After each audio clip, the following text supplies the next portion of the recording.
प्यारे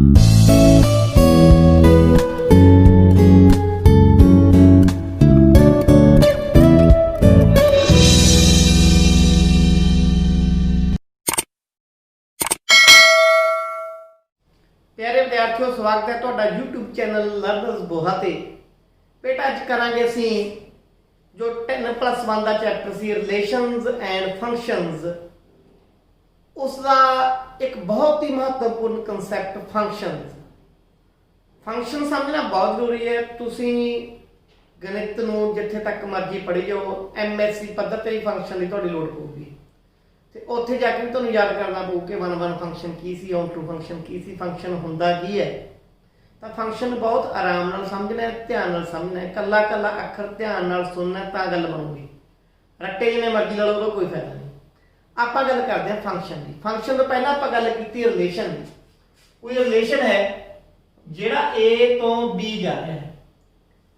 ਇਹਦਾ ਕੀ अर्थ सी? ਇਹਦਾ अर्थ सी कि A ਦੇ ਮੈਂਬਰਾਂ ਦਾ ਐਲੀਮੈਂਟਸ ਦਾ ਸੰਬੰਧ B ਦੇ ਐਲੀਮੈਂਟਸ ਨਾਲ ਹੈ। ਹੁਣ ਰਿਲੇਸ਼ਨ ਤੋਂ ਹੀ ਫੰਕਸ਼ਨ ਬਣਦਾ ਹੈ। ਰਿਲੇਸ਼ਨ ਤੋਂ ਹੀ ਫੰਕਸ਼ਨ ਬਣਦਾ ਹੈ, ਪਰ ਕੁਝ ਖਾਸ ਸ਼ਰਤਾਂ ਲੱਗ ਜਾਂਦੀਆਂ ਨੇ। ਕੁਝ ਖਾਸ ਸ਼ਰਤਾਂ ਲੱਗ ਜਾਂਦੀਆਂ, ਜੇ ਉਹ ਸ਼ਰਤਾਂ ਪੂਰੀਆਂ ਹੋ ਜਾਣ ਤਾਂ ਫੰਕਸ਼ਨ ਬਣ ਜਾਂਦਾ ਹੈ।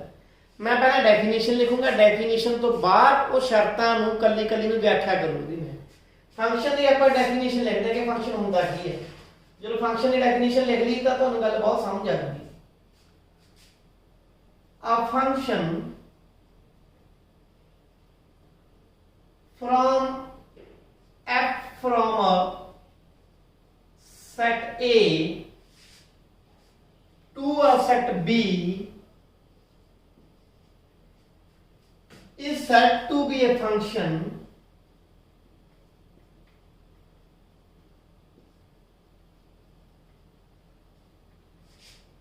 if every element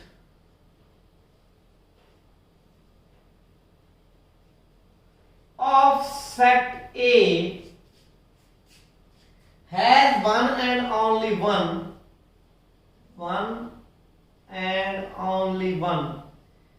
ये वन एंड ओनली वन है। इसनूं एक शब्द होर देना है पर unique. One and only one image in set B. देखो डेफिनेशन लिखती, भारी भरकम डेफिनेशन लिखती, ਇਹਦਾ अर्थ समझने की कोशिश करते हैं। ये फंक्शन है जिहड़ा A तो B जाता है। कोई फंक्शन f है जिहड़ा A तो B जाता है। रिलेशन जिवें R नाल लिखते ही फंक्शन आपां छोटी f नाल लिखते हैं। पहली गल ਉਹਨੂੰ ਆਪਾਂ ਫੰਕਸ਼ਨ ਕਹਾਂਗੇ ਕਦੋਂ? If every elements of set A, ਦੇ ਵਿੱਚ ਜਿੰਨੇ ਵੀ ਐਲੀਮੈਂਟ ਪਏ ਨੇ, ਇੱਥੇ ਇੱਕ ਸ਼ਰਤ ਲੱਗ ਗਈ ਐਵਰੀ ਦੀ। ਐਵਰੀ ਹੁੰਦਾ ਹਰੇਕ। A ਦਾ ਹਰੇਕ ਮੈਂਬਰ, A ਦਾ ਹਰੇਕ member has one and only one, ਉਹਦੀ ਸਿਰਫ ਇੱਕ ਇਮੇਜ ਹੋਵੇ। ਉਹਦੀ ਸਿਰਫ ਇੱਕ ਇਮੇਜ ਹੋਵੇ ਕਿਹਦੇ ਵਿੱਚ? B ਦੇ ਵਿੱਚ। A ਦੀ ਇੱਕੋ ਇਮੇਜ ਹੋਵੇ, ਇੱਕ ਤੋਂ ਵੱਧ ਇਮੇਜ ਨਾ ਹੋਵੇ। ਇਹਨੂੰ ਮੈਂ ਇੱਕ ਹੋਰ ਉਦਾਹਰਨ ਦੇ ਨਾਲ ਸਮਝਾਉਣ ਦਾ ਯਤਨ ਕਰਦਾ। ਪਹਿਲਾਂ ਗੱਲ ਕੀ ਕਹਿੰਦਾ ਕਿ ਫੰਕਸ਼ਨ ਕਿਹੜਾ ਹੈ? ਫੰਕਸ਼ਨ A ਤੋਂ B ਜਾ ਰਿਹਾ। ਫੰਕਸ਼ਨ ਲੱਗੂਗਾ ਕਿੱਥੇ? A ਦੇ ਹਰੇਕ ਐਲੀਮੈਂਟ ਤੇ ਲੱਗੂ। ਇਹਦਾ ਕੀ ਅਰਥ ਹੈ ਕਿ ਹਰੇਕ ਐਲੀਮੈਂਟ ਦੀ ਕੋਈ ਨਾ ਕੋਈ ਇਮੇਜ ਤਾਂ ਹੋਊਗੀ। ਕੋਈ ਵੀ ਐਲੀਮੈਂਟ ਇੱਧਰ ਖਾਲੀ ਨਹੀਂ ਰਹੂਗਾ। ਹਰੇਕ ਐਲੀਮੈਂਟ ਦਾ ਸੰਬੰਧ ਕਿਸੇ ਨਾ ਕਿਸੇ ਨਾਲ ਆਊਗਾ। कोई ਇਹੋ ਜਿਹਾ ਐਲੀਮੈਂਟ ਨਹੀਂ ਹੋਊਗਾ ਜਿਹਦਾ ਸੰਬੰਧ ਇੱਧਰ ਨਹੀਂ ਹੋਊਗਾ। ਇਹੋ ਜਿਹਾ ਕੋਈ ਐਲੀਮੈਂਟ ਨਹੀਂ ਹੋਣਾ। ਤਾਂ A ਦੇ ਹਰੇਕ ਐਲੀਮੈਂਟ ਤੇ ਜੇ ਫੰਕਸ਼ਨ ਲੱਗਣਾ, ਪਹਿਲੀ ਗੱਲ। ਦੂਜੀ ਗੱਲ, ਉਹਦੀ ਇੱਕੋ ਹੀ ਇਮੇਜ ਹੋਊਗੀ। ਇਹਨੂੰ ਮੈਂ ਹੋਰ ਤਰੀਕੇ ਸਮਝਾਉਣ ਦਾ ਯਤਨ ਕਰਦਾ। ਆਪਣੇ ਕੋਲ ਇੱਕ ਕੈਮਰਾ ਹੁੰਦਾ ਸੀਗਾ, ਇਹੋ ਜਿਹਾ ਕੈਮਰਾ ਹੀ ਮੰਨ ਲਓ। ਜਦੋਂ ਆਪਾਂ ਇਹਦਾ ਫੋਟੋ ਖਿੱਚਦੇ ਸੀ ਤਾਂ ਇਹਦੇ ਵਿੱਚ ਫਿਲਮ ਪੈਂਦੀ ਸੀਗੀ। फिल्म के बनते ही नैगेटिव है, नैगेटिव पहला नैगेटिव, दूजा नैगेटिव, तीजा नैगेटिव, चौथा जिन्नियां फोटो होंगे नैगेटिव बन जाते थे। हुण तां डिजिटल कैमरे चल पे। पहले डिजिटल कैमरे लेंदे, फिल्म पैंदी सी कैमरे च, उस फिल्म नूं डिवेलप करके कि निकलदी फोटो निकलदी सी। आ नैगेटिव है, नैगेटिव है। तुसीं देखिया भी होगा कि आ बिंदियां होंदियां ऐं करके ना नैगेटिव हुंदा है। आ एक नैगेटिव है। एक तो पहली गल की कहंदा भी हरेक नैगेटिव इधर जिन्ने भी पाए ने समझ लो भी कैमरे च पाए नैगेटिव ने फिल्म है। ਹਰੇਕ ਨੈਗੇਟਿਵ ਤੋਂ ਦੀ ਫੋਟੋ ਆਉਣੀ ਜ਼ਰੂਰੀ ਹੈ। ਜਦੋਂ ਆਪਾਂ ਫੋਟੋ ਖਿੱਚਾਂਗੇ ਖਾਲੀ ਤਾਂ ਨਿਕਲਦਾ, ਹਰੇਕ ਨੈਗੇਟਿਵ ਦੀ ਕੋਈ ਨਾ ਕੋਈ ਫੋਟੋ ਆਊਗੀ। ਤੇ ਦੂਜੀ ਗੱਲ, ਇੱਕ ਨੈਗੇਟਿਵ ਤੋਂ ਇੱਕੋ ਹੀ ਫੋਟੋ ਆਊਗੀ। ਤੁਹਾਨੂੰ ਪਤਾ ਹੈ ਫੋਟੋ ਖਿੱਚਦੇ ਆ, ਇੱਕ ਨੈਗੇਟਿਵ ਆਇਆ, ਤੁਹਾਡੀ ਫੋਟੋ ਖਿੱਚੀ, ਉਹ 'ਚ ਤੁਹਾਡੀ ਫੋਟੋ ਨਿਕਲੂ, ਹੋਰ ਕਿਸੇ ਦੀ ਫੋਟੋ ਕਿਵੇਂ ਨਿਕਲ ਜੂਗੀ? ਤਾਂ ਇੱਕ ਨੈਗੇਟਿਵ ਤੋਂ ਇੱਕ ਹੀ ਫੋਟੋ ਨਿਕਲੂਗੀ। ਇਸੇ ਤਰੀਕੇ ਆਪਾਂ ਫੰਕਸ਼ਨ ਨੂੰ ਸਮਝਦੇ ਹਾਂ। ਫੰਕਸ਼ਨ ਕੀ ਕਹਿੰਦਾ ਹੈ? ਫੰਕਸ਼ਨ ਕਹਿੰਦਾ ਬੇਟਾ A ਤੋਂ B ਜਾ ਰਿਹਾ, A ਦੇ ਹਰੇਕ ਐਲੀਮੈਂਟ ਦਾ ਸੰਬੰਧ B ਦੇ ਕਿਸੇ ਇੱਕ ਐਲੀਮੈਂਟ ਨਾਲ ਹੋਵੇ, ਇੱਕ ਤੋਂ ਵੱਧ ਐਲੀਮੈਂਟ ਨਾਲ ਨਾ ਹੋਵੇ। ਉਦਾਹਰਨ ਨਾਲ ਸਮਝਾਉਣਾ ਮੈਂ ਤਾਂ ਲਿਖਤਾ A B C D, ਇਹਦੇ ਲਿਖਤਾ 1 2 3।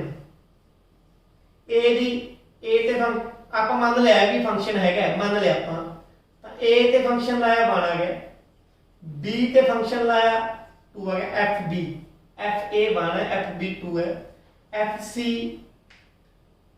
3 आ गया। ਕੀ ਇਹ ਫੰਕਸ਼ਨ ਹੈ? ਨਹੀਂ ਹੈ। ਕਿਉਂ ਨਹੀਂ ਹੈ? ਕਿਉਂਕਿ ਜੀ ਆ ਪਹਿਲੀ ਸ਼ਰਤ ਹੈ ਜਿਹੜੀ ਇਹ ਵੀ ਆਈ ਉਹ ਨਹੀਂ ਪੂਰੀ ਹੁੰਦੀ। ਕਿਉਂ ਨਹੀਂ ਹੈ ਜੀ? ਕਿਉਂਕਿ D ਦੀ ਤਾਂ ਕੋਈ ਇਮੇਜ ਹੈ ਹੀ ਨਹੀਂ। ਇਹ ਰਿਲੇਸ਼ਨ ਤਾਂ ਹੈਗਾ, ਇਹ ਰਿਲੇਸ਼ਨ ਤਾਂ ਹੈਗਾ, ਕਿਉਂਕਿ ਰਿਲੇਸ਼ਨ ਕੀ ਕਹਿੰਦਾ ਸੰਬੰਧ ਹੋਣਾ ਚਾਹੀਦਾ, ਇਹ ਨਹੀਂ ਕਿਹਾ ਵੀ ਹਰੇਕ ਦਾ ਹੋਣਾ ਚਾਹੀਦਾ। ਪਰ ਫੰਕਸ਼ਨ ਦੇ ਵਿੱਚ ਪਹਿਲੀ ਸ਼ਰਤ ਲੱਗੀ ਕਿ ਇੱਧਰ ਜਿੰਨੇ ਵੀ ਮੈਂਬਰ ਪਏ ਨੇ ਡੋਮੇਨ ਦੇ ਵਿੱਚ, ਉਹਦੇ ਹਰੇਕ ਮੈਂਬਰ ਦਾ ਸੰਬੰਧ ਆ। ਸਮਝ ਆਈ? ਦੂਜੀ ਗੱਲ, ਹੁਣ ਮੰਨ ਲਓ D ਦੀ ਵੀ ਆਪਣੀ ਕੋਈ ਇਮੇਜ ਹੈਗੀ ਹੈ, E ਇੱਕ ਐਲੀਮੈਂਟ D ਦੀ ਇੱਕ ਇਮੇਜ ਹੋ ਰਿਹਾ, FD 4 ਤੇ FD 5, ਇੱਕੋ ਐਲੀਮੈਂਟ ਦੇ ਦੋ ਇਮੇਜਸ ਬਣਨਗੇ। ਕੀ ਇਹ ਫੰਕਸ਼ਨ ਹੈਗਾ? ਨਹੀਂ ਹੈਗਾ, ਕਿਉਂਕਿ ਇੱਕ ਐਲੀਮੈਂਟ ਦੀਆਂ ਦੋ ਇਮੇਜਸ ਨਹੀਂ ਹੋ ਸਕਦੀਆਂ ਫੰਕਸ਼ਨ ਦੀ ਡੈਫੀਨੇਸ਼ਨ ਮੁਤਾਬਕ। ਤਾਂ ਇਹ ਫੰਕਸ਼ਨ ਜਿਹੜੇ ਦੋਨੇ ਕਰਵਾਏ ਸੀ ਇਹ ਨਹੀਂ ਸੀਗੇ। ਫਿਰ ਆਪਾਂ ਹੋਰ ਉਦਾਹਰਨ ਲੈਣੇ, ਇੱਕ ਐਗਜ਼ਾਮਪਲ ਹੋਰ ਲੈਣਾ ਮੈਂ। ਇੱਧਰ A B C, ਇੱਧਰ 1 2, A the image 1, B the image 2, C the image we 2, FA 1 FB 2 FC भी 2। ਕੀ ਇਹ ਫੰਕਸ਼ਨ ਹੈਗਾ? ਧਿਆਨ ਨਾਲ ਦੇਖੋ, ਤੁਹਾਡੇ ਜੇ ਬਹੁਤੇ ਸੋਚਣਗੇ ਨਹੀਂ ਹੈਗਾ, ਪਰ ਇਹ ਤਾਂ ਫੰਕਸ਼ਨ ਹੈਗਾ। ਕਿਵੇਂ? ਦੋ ਸ਼ਰਤਾਂ ਨੇ, ਹਰੇਕ ਐਲੀਮੈਂਟ ਦੀ ਇਮੇਜ ਹੋਵੇ, ਹੈਗੀ ਹੈ, ਹਰੇਕ ਐਲੀਮੈਂਟ ਦੀ ਇੱਕ ਹੀ ਇਮੇਜ ਹੋਵੇ, A ਦੀ ਵੀ ਇੱਕੋ ਇਮੇਜ ਹੈ, B ਦੀ ਵੀ ਇੱਕੋ ਇਮੇਜ ਹੈ, C ਦੀ ਵੀ। ਦੇਖੋ ਦੋ C ਦੀ ਇਮੇਜ ਹੈ, ਦੋ B ਦੀ, ਇਹ ਤਾਂ ਹੋ ਸਕਦਾ B ਦੀਆਂ ਦੋ ਇਮੇਜਸ ਨਹੀਂ ਹੋ ਸਕਦੀਆਂ। ਇਹ ਨਹੀਂ ਵੀ B ਦੀ ਇੱਕ ਇਮੇਜ ਹੋਰ ਆ ਜੇ, ਐਂ ਆ ਜੇ, ਤਿੰਨ ਆ ਜੇ, ਇਹ ਨਹੀਂ ਹੋ ਸਕਦਾ। पर B की तो कोई इमेज है ना, C की तो कोई इमेज है। ਜਿਹੜੇ ਇੱਧਰ ਐਲੀਮੈਂਟ ਪਏ ਹੁੰਦੇ ਇਹਨੂੰ ਕਹਿੰਦੇ ਪ੍ਰੀ ਇਮੇਜ। ਕੀ ਕਹਿੰਦੇ ਇਹਨੂੰ? Pre image. ਇੱਧਰ ਜਿਹੜੇ ਐਲੀਮੈਂਟ ਪਏ ਹੁੰਦੇ ਉਹਨੂੰ ਕਹਿੰਦੇ ਇਮੇਜ। ਹਰੇਕ ਪ੍ਰੀ ਇਮੇਜ ਦੀ ਇੱਕ ਹੀ ਇਮੇਜ ਹੋਵੇ, ਹਰੇਕ ਪ੍ਰੀ ਇਮੇਜ ਦੀ ਇੱਕ ਹੀ ਇਮੇਜ ਹੋਵੇ ਤਾਂ ਕੀ ਹੋਊਗਾ? ਉਹ ਫੰਕਸ਼ਨ ਹੋਊਗਾ, ਅਦਰਵਾਈਜ਼ ਉਹ ਫੰਕਸ਼ਨ ਨਹੀਂ ਹੋਊਗਾ। ਉਮੀਦ ਕਰਦਾ ਤੁਹਾਨੂੰ ਗੱਲ ਸਮਝ ਆਈ ਹੋਊਗੀ। ਇਹੀ ਡੈਫੀਨੇਸ਼ਨ ਹੈ ਕਿਹਦੀ? फंक्शन दी। अगे आप कुछ एग्जांपल्स करांगे, नाल नाल फंक्शन दी कुछ टाइप्स करांगे, ओनू समझण दा ਆਪਾਂ यतन करांगे। गल समझ आ गई? फंक्शन दी परिभाषा ਤੁਹਾਨੂੰ डेफिनेशन ਦਿੱਤੀ, ਉਸੇ डेफिनेशन ਦੇ अंदर ਚੱਲਦੇ ਹੋਏ ਆਪਾਂ ਕੁਝ ਗੱਲਾਂ ਹੋਰ ਪੜਾਂਗੇ। ਕਹਿੰਦਾ एग्जांपल 10 है, let n be a set of natural numbers। n एक नेचुरल नंबर सेट है, इनको कैपिटल n ਨਾਲ ਡਿਨੋਟ ਕਰ ਦਿੰਦੇ ਆਪਾਂ। n भी a set of natural number, the code name is also n, the code name is also n। ठीक है, डोमेन भी n है, कोड नेम भी n है। डोमेन भी नेचुरल नंबर है, कोड नेम भी नेचुरल नंबर है। पहली गल क्लियर है, ठीक है। such that r कोई रिलेशन देता है कि x ते y ਦੇ ਵਿੱਚ रिलेशन है। की रिलेशन है कि y is equal to 2x where x and y both belongs to n, मतलब वो कि नेचुरल नंबर है। ਇਹਨੂੰ ਆਪਾਂ ਨਾ ਪਹਿਲਾਂ ਤਸਵੀਰ ਦੇ ਰਾਹੀਂ ਸਮਝਣ ਦੀ ਕੋਸ਼ਿਸ਼ ਕਰਦੇ ਹਾਂ। ਇੱਧਰ ਨੈਚੁਰਲ ਨੰਬਰ ਪਏ ਨੇ, ਇੱਧਰ ਨੈਚੁਰਲ ਨੰਬਰ ਪਏ ਨੇ, 1 2 3 4 5 6 आई आई जाएंगे। अगे जी अगे अगे समझ लो कितनी आई। 1 2 3 4 5 6 7 8 9 10 11 12 ਅੱਗੇ ਦੀ ਅੱਗੇ ਕੀ ਹੈ ਬਲੀਆਂ ਲਾਓ ਨੈਚੁਰਲ ਨੰਬਰ ਕਿਹੜਾ ਮੁੱਕਦੇ ਨੇ ਹੁਣ x ਦਾ ਦੁੱਗਣਾ y ਹੈ ਇੱਧਰ x ਪਈ ਹੈ ਸਮਝ ਲਓ ਇੱਧਰ ਕੀ ਪਈ ਹੈ y ਪਈ ਹੈ x ਜੇ 1 ਹੋਵੇ ਤਾਂ y ਕੀ ਹੋਊਗਾ 2 ਹੋਊਗਾ ਜੇ x 2 ਹੈ ਤਾਂ y ਕਿੰਨਾ ਹੋਊ 4 ਹੋਊ x 3 है y 6 हो x 4 है y 8 हो गल समझ आ रही है तो हरेक दी इमेज हरेक एलिमेंट की कोई ना कोई इमेज तो आ रही है ना इधर जिन्ने भी मैंबर पे ने उत्थे एवरेज वाली शर्त लग रही है ना क्योंकि हरेक लिए कोई तो इमेज उधर हैगी है जे 7 हो तो इधर 14 पे होगी 8 हो तो इधर 16 पे होगी दूसरी गल हरेक इको इमेज आती एक तो वध तो नहीं आती इको ही आने एक दी 2 इमेज आई है 2 दी 4 आई है इमेज तो इको ही है ना सिंगल इमेज है ना तो आपन पूछा की है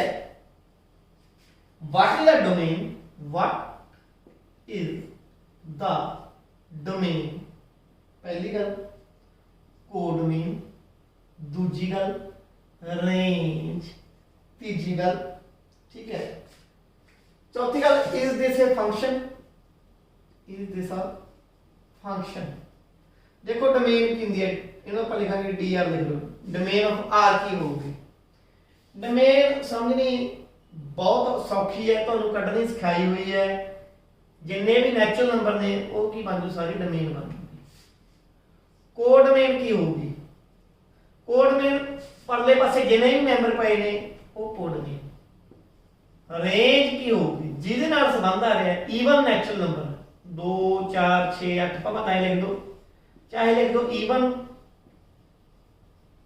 नेचुरल नंबर एक ही रेंज है हुण कहना की ये फंक्शन है तेरा आंसर की देवांगे तेरा आंसर देवांगे बेटा आप since every natural number n since every natural number n has one and only one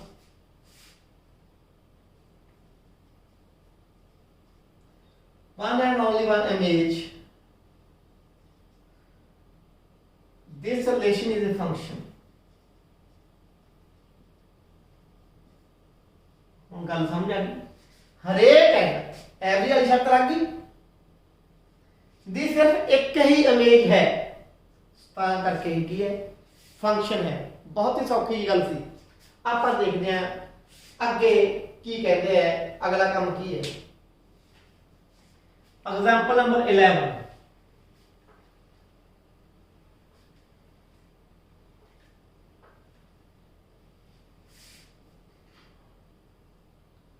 example number 11 की कहना पुत्र examine each of the following relation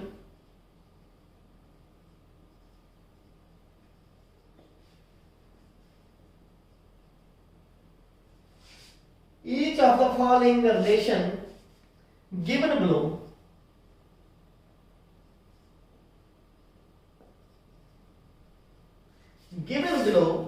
and state in each case and state in each case giving reason whether it is a function or not. It is a function or not. कहना जिन्ने भी थले relation दिते ने दसो function है कि नहीं है कि कारण भी दसो पहला रिलेशन है r 2 1 3 1 4 2 है हुण देखो एक सेट इधर एक सेट इधर है पहला आप डोमेन बनाने की कोशिश करते हैं 2 3 4 हुण आप देखते हैं कोडोमेन 1 2 2 दी इमेज 1 3 दी इमेज 1 4 दी इमेज 2 ठीक है यही है ना मतलब f2 is equal to 1 f3 is equal to 1 F4 is equal to 2। ध्यान नाल देखो हरेक एलीमेंट दी कोई एक ही इमेज, दो दी भी इक्को इमेज है, तीन दी भी इक्को इमेज है। इनू देखो मैं देसी तरीका दसदा, ऐ नहीं हो सकदा। जे ऐ है इक्को एलीमेंट दे दो इमेज हो जाणगियां फिर फंक्शन नहीं हैगा। ऐ जिन्ना मर्जी कर दो, सॉरी ऐ हो सकता है। इधर चुंझ बन सकती है, फिर तो फंक्शन इधर ना चुंझ बन दो, बस देसी गल है जी है। तो हरेक आप वही गल लिखेंगे, since each element in domain, every element in domain has one and only one image in range। और एक ही इमेज है किदे विच, रेंज दे विच, डोमेन दे विच जिन्ने भी एलिमेंट ने हरेक दी एक ही इमेज है रेंज दे विच, ताकि यह फंक्शन हैगा। रीजन दसना ही ना ਆਪਾਂ। ਹੁਣ ਇਹਦਾ ਪਾर्ट 2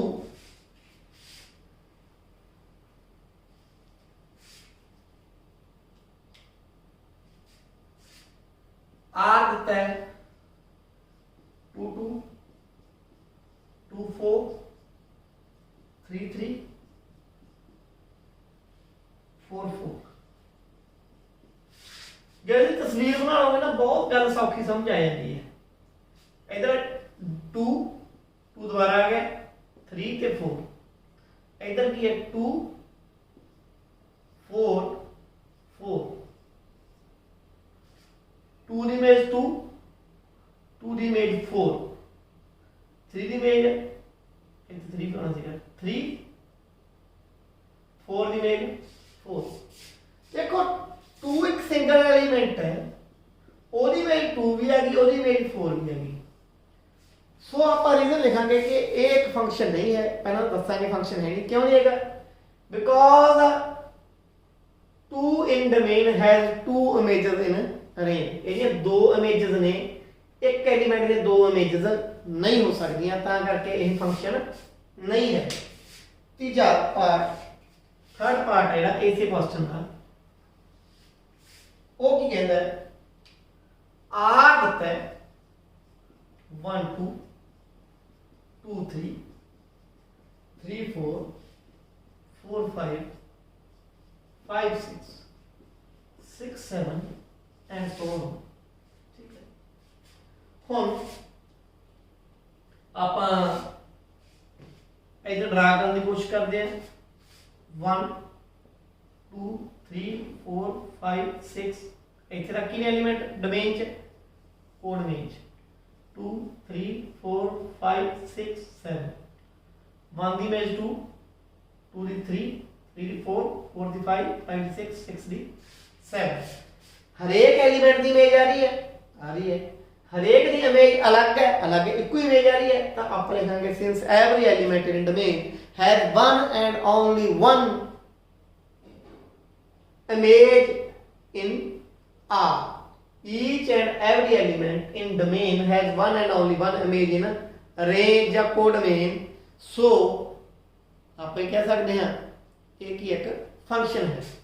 सो ये सी अपना फंक्शन समझने की जरिया। हुण आपां कुछ खास फंक्शनां की गल करांगे, नाल दी मैं एग्जांपल भी दे दूं उन्हां फंक्शनां दी। वो खास फंक्शन की है?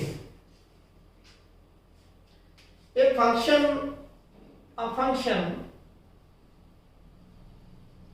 which has either R or a subset of R in the real number the set, R in the set of real numbers or a subset or its subset, जाएगा कोई सबसेट है, as its range, as its range is called real valued function। हुण ਇਹਦਾ ਕੀ मतलब है? Range किधर होंदी है? इधर होंदी है। ਜਿਹੜੇ एलिमेंट रेंज ਦੇ ਵਿੱਚ ਆ ਰਹੇ ਨੇ, ਮੰਨ ਲਓ ਆ एलिमेंट रेंज ਦੇ ਵਿੱਚ ਆ ਰਹੇ ਨੇ, ਜਿੰਨੇ ਵੀ एलिमेंट ਹੋਣ ਜਾਂ ਤਾਂ ਇਹ ਸਾਰੇ ਰੀਅਲ ਨੰਬਰ ਹੋਣ, ਪੂਰੇ ਪੂਰੇ ਰੀਅਲ ਨੰਬਰ ਦਾ ਸੈੱਟ ਇਹ ਚ ਆ ਜੇ, ਜਾਂ ਕੋਈ ਰੀਅਲ ਨੰਬਰ ਦਾ ਸਬਸੈਟ ਹੋਵੇ। ਸਬਸੈਟ ਕੀ ਹੈ ਵੀ ਸਾਰੇ ਰੀਅਲ ਨੰਬਰ ਹੋਣ, ਇੱਕ ਸੈੱਟ 'ਚ ਹੋ ਸਕਦਾ ਨਾ ਹੋਣ, ਪਰ ਜਿੰਨੇ ਵੀ ਹੋਣ, ਜਿੰਨੇ ਵੀ ਐਲੀਮੈਂਟ ਰੇਂਜ 'ਚ ਹੋਣ ਉਹ ਰੀਅਲ ਨੰਬਰ ਹੋਣ। ਰੇਂਜ ਦੇ ਵਿੱਚ ਜਿੰਨੇ ਵੀ ਐਲੀਮੈਂਟ ਹੋਣ, ਸਾਰੇ ਰੀਅਲ ਨੰਬਰ ਤਾਂ ਆ ਵੀ ਨਹੀਂ ਸਕਦੇ ਨਾ, ਜਿੰਨੇ ਵੀ ਐਲੀਮੈਂਟ ਰੇਂਜ 'ਚ ਹੋਣ ਉਹ ਰੀਅਲ ਨੰਬਰ ਹੋਣ, ਤਾਂ ਆਪਾਂ ਕਹਿੰਦੇ ਆ ਜਾਂ ਰੀਅਲ ਨੰਬਰ ਹੈ ਜਾਂ ਉਹਦਾ ਸਬਸੈਟ ਹੈ, ਕਿਹੜੀ ਰੇਂਜ ਹੈ ਜਿਹੜੀ, ਤਾਂ ਆਪਾਂ ਕਹਿੰਦੇ ਆ ਇਹ ਇੱਕ ਰੀਅਲ ਵੈਲਿਊਡ ਫੰਕਸ਼ਨ ਹੈ। ਇਹਨੂੰ ਕੀ ਨਾਮ ਦੇਵਾਂਗੇ ਆਪਾਂ? Real valued function. ਇਹਦੇ ਨਾਲ ਜੁੜੀ ਹੋਈ ਗੱਲ ਹੋਰ ਲਿਖਦਾ, if its domain is also either R or a subset of R,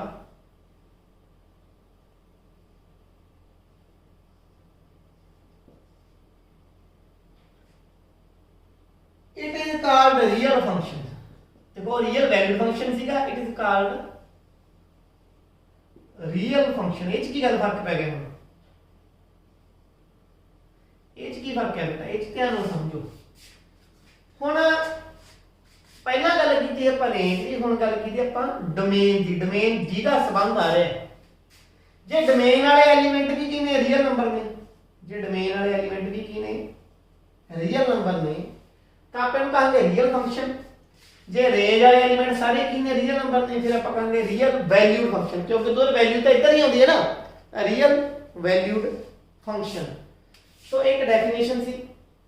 एक एग्जांपल करते हैं, एग्जांपल नंबर 12 इंपॉर्टेंट एग्जांपल है।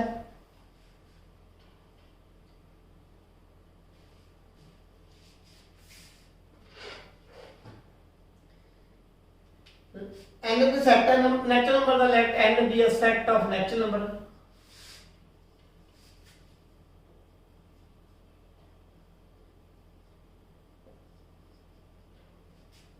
ठीक है, define a real valued function, define a real valued function। real valued function ਆਪਾਂ ਹੁਣੇ ਦੱਸਿਆ ਕਿਹੜਾ ਹੁੰਦਾ, ਜਿਹਦੀ ਰੇਂਜ ਸਾਰੇ ਰੀਅਲ ਨੰਬਰ ਹੋਣ। f ਕੋਈ ਫੰਕਸ਼ਨ ਹੈ ਜਿਹੜਾ n ਤੋਂ n ਜਾ ਰਿਹਾ ਹੈ, ਨੈਚੁਰਲ ਨੰਬਰ ਤੋਂ ਨੈਚੁਰਲ ਨੰਬਰ ਤੱਕ ਜਾ ਰਿਹਾ ਹੈ, ਬਾਈ fx is equal to 2x plus 1 using the definition ਨੂੰ ਵਰਤਦੇ ਹੋਏ complete the table complete ਕਰੋ। ਮੰਨ ਲਓ ਆ x ਹੈ, ਆ y ਹੈ, ਇਹ x 1 ਹੋਵੇ, 2 ਹੋਵੇ, 3 ਹੋਵੇ, 4 ਹੋਵੇ, 5 ਹੋਵੇ, 6 ਹੋਵੇ, 7 ਹੋਵੇ, ਤਾਂ y ਦੀ ਕੀ ਵੈਲਿਊ ਹੋਊਗੀ? y ਜਿਹੜੀ f1, f2, f3, f4, f5, f6 and f7 ਇਹਦੀ ਵੈਲਿਊ ਕੀ ਹੋਊਗੀ? ਬਹੁਤ ਸੌਖੀ ਜੀ ਗੱਲ ਹੈ। ਆ ਆਪਣਾ ਫੰਕਸ਼ਨ ਹੈ fx is equal to 2x plus 1। x ਨੂੰ ਕੱਟ ਵੱਲ ਪੁੱਟ ਕਰ ਦੋ 1, 2 into 1 2 plus 1 ਕਿੰਨਾ ਹੋ ਗਿਆ? 3 ਹੋ ਗਿਆ। 2 ਪੁੱਟ ਕਰਾਂਗੇ 2 2 4 1 5, 3 ਪੁੱਟ ਕਰ 3 2 6 1 7, 4 2 8 1 9, 5 2 10 11, 6 2 12 1 13, 7 2 14 1 15। ਆ ਟੇਬਲ ਦੇ ਵਿੱਚ ਕੀ ਵੈਲਿਊਜ਼ ਕੀ ਹੋ ਜਾਣਗੀਆਂ? ਫੀਡ ਕੀਤੀਆਂ ਜਾ ਸਕਣਗੀਆਂ। ਹੁਣ ਕੁਝ ਫੰਕਸ਼ਨ, ਕੁਝ ਟਾਈਪਸ, ਅੱਜ ਆਪਾਂ ਇੱਕ ਦੋ ਟਾਈਪਸ ਦੀ ਗੱਲ ਕਰਾਂਗੇ, ਬਾਕੀ ਟਾਈਪਸ ਆਪਾਂ ਇਹਦੇ ਪਾਰਟ 2 ਦੇ ਵਿੱਚ ਦੇਖਾਂਗੇ। ਪਾਰਟ 2 ਦੇ ਵਿੱਚ ਸਮਝਾਂਗੇ ਕਿ ਬਾਕੀ ਟਾਈਪਸ ਕੀ ਨੇ। ਪਹਿਲਾ ਫੰਕਸ਼ਨ ਇੱਕ ਟਾਈਪ ਹੈ ਆਈਡੈਂਟੀਟੀ ਫੰਕਸ਼ਨ। ਆਇਡੈਂਟੀਟੀ ਫੰਕਸ਼ਨ ਕੀ ਹੁੰਦਾ ਹੈ? Let R be a set of real number ਤੇ ਕੋਈ ਫੰਕਸ਼ਨ ਡਿਫਾਈਨਡ ਹੈ real to real. Real number ਤੁਹਾਨੂੰ ਪਤਾ ਹੀ ਹੈ ਨਾ ਸਾਰੇ ਨੇ, ਬਾਈ y ਕਹਿ ਲਓ ਜਾਂ fx ਕਹਿ ਲਓ, ਉਹ ਕਿਹਦੇ ਬਰਾਬਰ ਆ ਜੀ? x ਦੇ ਆ। ਇਹਦਾ ਮਤਲਬ ਕੀ ਹੈ? ਇਹਦਾ ਮਤਲਬ ਇਹ ਹੈ ਬੇਟਾ ਕਿ ਜਿਹੜੇ ਐਲੀਮੈਂਟ ਤੇ ਆਪਾਂ ਫੰਕਸ਼ਨ ਲਾਈਏ ਉਹੀ ਐਲੀਮੈਂਟ ਆ ਜਾਏ। ਹੁਣ ਮੰਨ ਲਓ ਰੀਅਲ ਨੰਬਰ ਹੈ ਕੋਈ 0.1, ਉਹ ਤੇ ਫੰਕਸ਼ਨ ਲਾਇਆ 0.1 ਆ ਜੀ। ਕੋਈ ਵੈਲਿਊ ਹੈਗੀ f2, 2 ਤੇ ਫੰਕਸ਼ਨ ਲਾਇਆ 2 ਆ ਜੀ।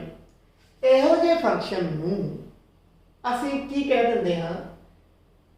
Identity function. ਇਹਦਾ ਗ੍ਰਾਫ ਕਿਹੋ ਜਿਹਾ ਬਣੂਗਾ? आ ग्राफ है ना, आ 0 है, 1 2 3 4 5 6 -1 -2 -3 -4 -5 -6 1 2 3 4 5 6 -1 अगे भी हो सकता है।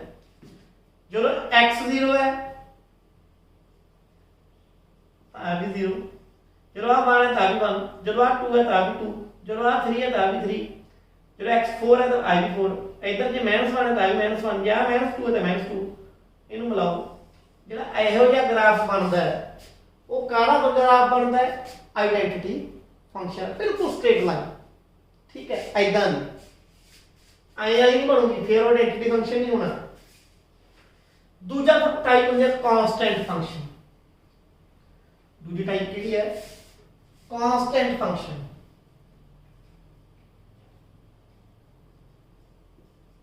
f कोई एक r कोई सेट ऑफ रियल नंबर है, f कोई फंक्शन है रियल टू रियल, y कह लो या fx कह लो, किसके बराबर c की एक कांस्टेंट है।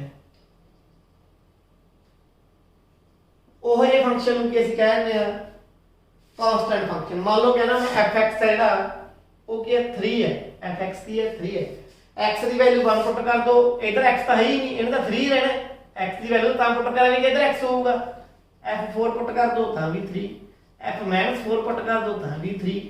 ਇਹਦਾ ਗ੍ਰਾਫ ਕਿਹੋ ਜਿਹਾ ਬਣੂਗਾ ਧਿਆਨ ਨਾਲ ਦੇਖੋ, ਆ 0 1 2 3 4 5 6 ਇੱਥੇ ਜਾ ਕੇ 3 ਬਣਦਾ ਹੈ। ਜਦੋਂ 0 ਹੈ ਤਾਂ ਵੀ 3, ਜੇ 1 ਹੈ ਤਾਂ ਵੀ 3, ਜੇ 2 ਹੈ ਤਾਂ ਵੀ 3, ਜੇ 3 ਹੈ ਤਾਂ ਵੀ 3, ਜੇ 4 ਹੈ ਤਾਂ ਵੀ 3, ਇੱਧਰ ਵੀ 3। ਬਿਲਕੁਲ ਐਦਾਂ ਦੀ ਲਾਈਨ ਜਿਹੜੀ ਕਿਹਦੇ ਪੈਰਲਲ ਹੋਊਗੀ, x ਐਕਸਿਸ ਦੇ ਕੀ ਹੋਊਗੀ, ਪੈਰਲਲ ਹੋਊਗੀ। ਉਹ ਜਿਹਾ ਫੰਕਸ਼ਨ ਹੁੰਦਾ ਹੈ ਕਾਂਸਟੈਂਟ ਫੰਕਸ਼ਨ। ਕਿਹੜਾ ਫੰਕਸ਼ਨ ਹੁੰਦਾ ਹੈ? Constant function. ਅੱਜ ਦੇ ਲੈਕਚਰ ਵਿੱਚ ਆਪਾਂ ਇੰਨੀ ਕਰਾਂਗੇ। ਅਗਲੇ ਲੈਕਚਰ ਵਿੱਚ ਇਹਦੀਆਂ ਨੈਕਸਟ ਟਾਈਪਸ ਦੇਖਾਂਗੇ ਕਿ ਟਾਈਪਸ ਹੋਰ ਕਿਹੜੀਆਂ ਨੇ ਫੰਕਸ਼ਨ ਦੀਆਂ, ਤੇ ਇਸ ਫੰਕਸ਼ਨ ਨੂੰ ਮੈਂ ਹੋਰ ਸਮਝਾਉਣ ਦਾ ਯਤਨ ਕਰੂੰਗਾ। ਉਮੀਦ ਕਰਦਾ ਕਿ ਤੁਹਾਨੂੰ ਇਹ ਲੈਕਚਰ ਪਸੰਦ ਆਇਆ ਹੋਵੇਗਾ। ਧੰਨਵਾਦ।